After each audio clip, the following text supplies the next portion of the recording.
Hi everyone, welcome back to my channel, welcome back to my greenhouse. My name is Joe. If you enjoy watching plants being potted or repotted, and if you enjoy watching some rare and unusual cacti being potted and repotted, maybe in a slightly unusual way, then stay tuned because this is the video for you.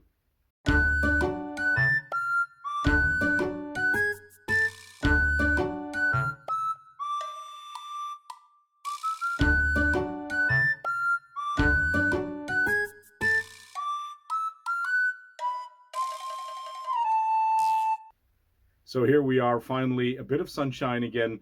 Here on the Northern Hemisphere, we're of course still in the dormancy period, but it's actually really good news because not only is the sun shining, but we're also getting longer and longer days now again. And that feels really good. And I bet that feels not only really good to us, that is also starting to feel pretty good to the cacti and other succulent plants. I think that, have over the last few months been in dormancy. They still are.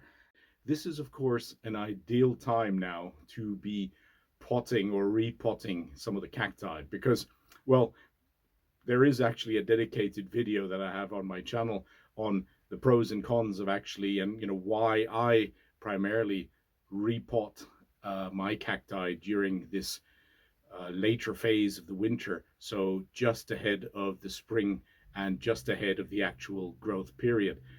This is an ideal time because plants, of course, are still in dormancy.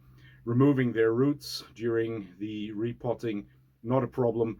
It's actually quite good practice to remove old roots and, for them not to be active and to be removed in this time of the year, perfect. They're not going to be damaged. They're not going to be, needing to be replaced immediately by the plant. Plus, they're standing dry anyway, and that's what you need to keep in mind once you repot cacti. They really should be, for at least a week or two, be kept dry in order for the roots to properly heal off any damages that will have occurred during the repotting exercises.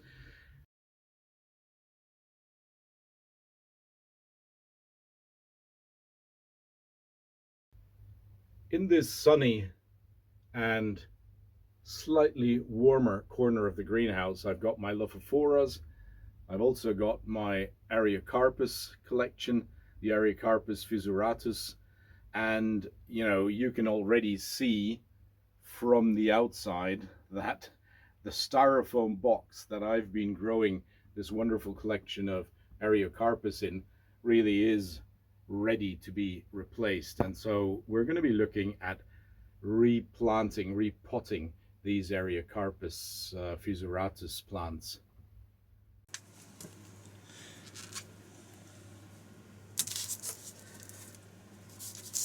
So here's my batch of Ariocarpus fissuratus cacti, and yeah, these are all in excess of 25 years in age, and they're all grown from seed.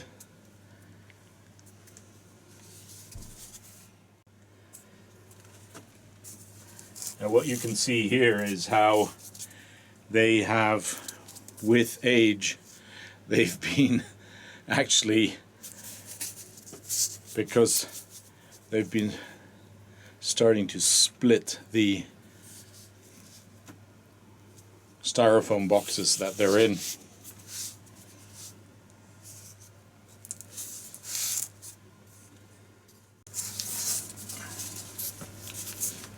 Let's take a look, a bit of a close-up look at these plants. Exactly 12 wonderful Ariocarpus fissuratus.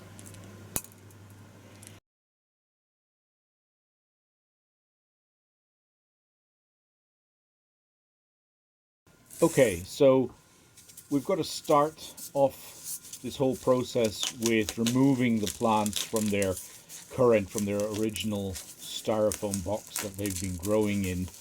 And I'm kind of thinking back for probably the last 10-12 years that they've been in this vessel, in this styrofoam box, and I decided not to try and turn over the tray and tip the plants out of it, because that would surely, risk damaging the plants. So I decided, because I'm not going to need the styrofoam box anymore, obviously, I decided to slowly remove the box from the plants, or from the substrate. And you can see the substrate itself is actually quite baked and compressed. And that's, of course, why the styrofoam box over the years has expanded and has been, pressed open by the roots, by the tap roots of these wonderful plants, these living rock cacti, or Ariocarpus fissuratus. And here's plant number one that I've slowly, carefully removed, and you can see the wonderful roots, the tap root that is so typical for Ariocarpus. And that's, of course, where it stores underground a lot of fluid, a lot of water. Oh, look, in the apex, you can actually see the little black seeds from one of the fruits or blooms of the last season. And plant number two coming out now. And this process took quite a bit of time, but I'm going to speed things up for you in the video.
Okay, so we've got pretty much all the plants.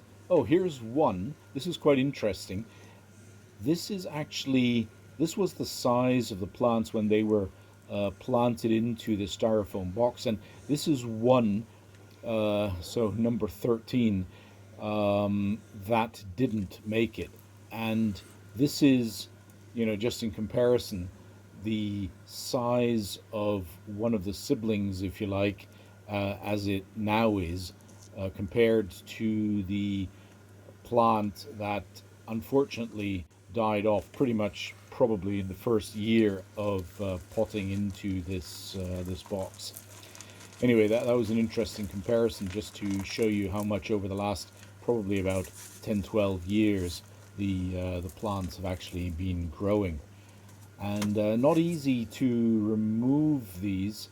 You can see that, with every plant, in order to carefully extract it from the substrate, I've got to carefully break out the sides of the styrofoam box, and then carefully kind of pry out of the substrate. And it's, of course, bone dry, because we're towards the end of the growing season. Here's an old name tag, fissuratus, Ariocarpus fissuratus, and it's a form intermedius, this one. You can see again the roots. It's actually a beautifully developed, very mature plant now, 25 years plus in age, as I said earlier, grown from seed, and wonderful roots, and that tap root that's so typical. So, job done. This is what's left.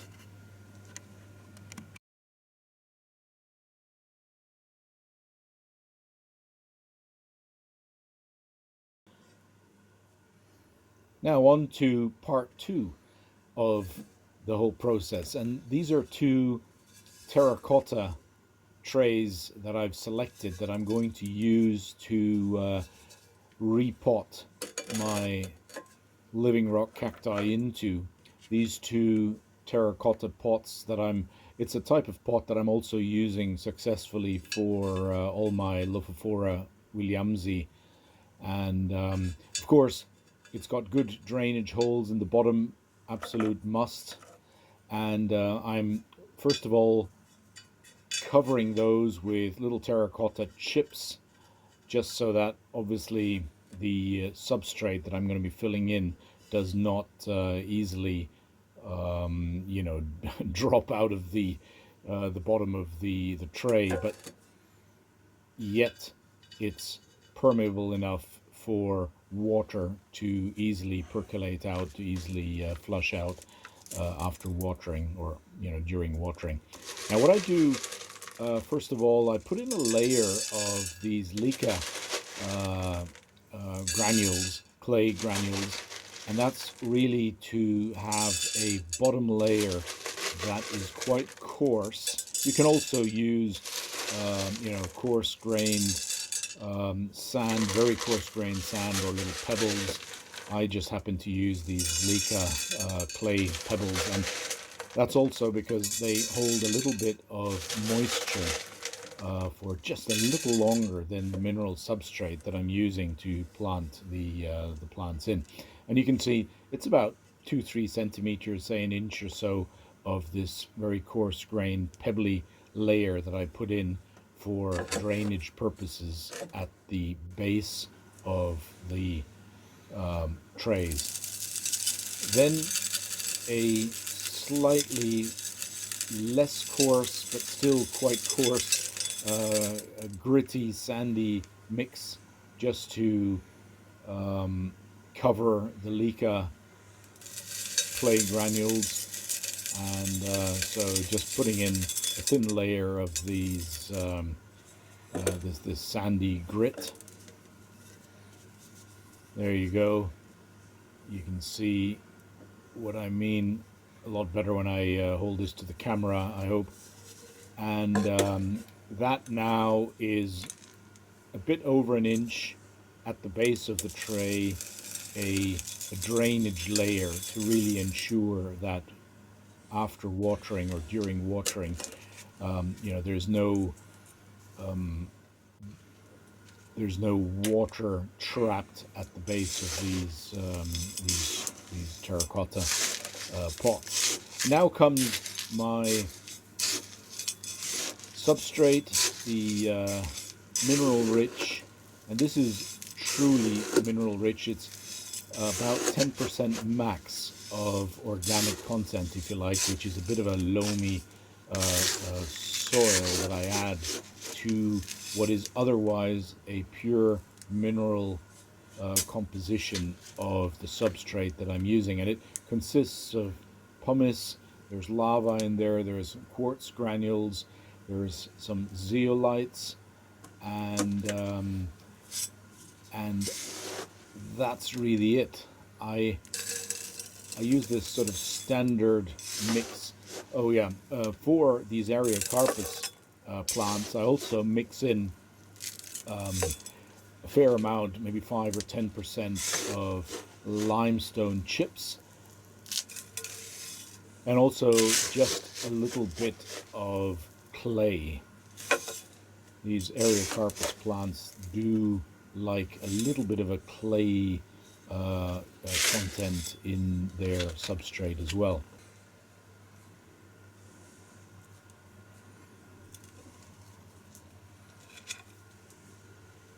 Here's the chips of limestone, dolomitic limestone I use from the area that I live here. There's a lot of quarries that have this type of dolomitic limestone, which is really ideal to be using for a lot of plants that, especially from northern Mexico, are quite happy to have limestone components in their substrate as well.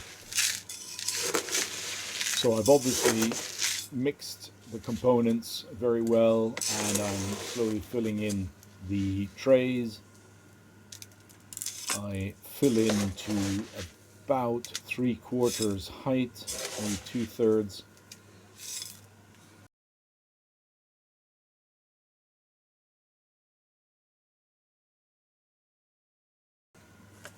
And then I can start putting in my cacti one by one and regrouping them into their new trays that will be their new homes for hopefully many, many years to come once again. And you can notice already that, I'm going to give them a little bit more space in between each plant this time again. So I'm distributing the 12 plants over the 2 trays rather than have them all in one tray as I did before. And again, I'm going to speed this process up for you.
Okay, so I've got all the plants, all the cacti back in the new substrate and the new trays, and if you're going to count them carefully, I had 12 before and I've got 11 spread over the 2 trays now, and that's because I found that one of them didn't look too great, and so I've isolated that one and I've potted that one up in a individual pot, and I'm going to try and rescue, if you like, that one individually rather than keep it in the main tray. And here's what's left of the old styrofoam box. Not much.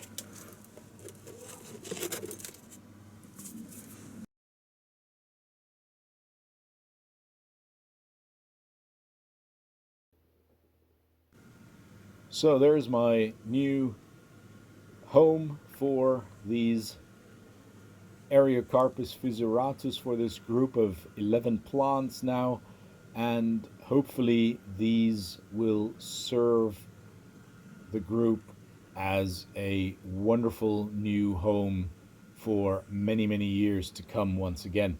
Like I say, 25 years plus since sowing them and growing them from seed.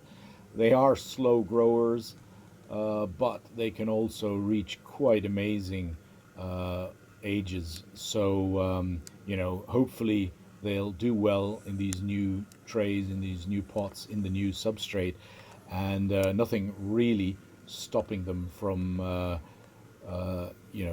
growing for another at least decade or two. But let's see. I really hope that they're going to do well in these new trays. Oh, here's the one that is another one with actually seeds at the top. So these are all close-ups. Here's one that's not as green as the others, so I think it's been suffering from a little lack of water in that tray it was in before, and I'll hopefully it'll do better now in the new substrate, which is not as compact and hard as the old substrate that the plants have so far been in.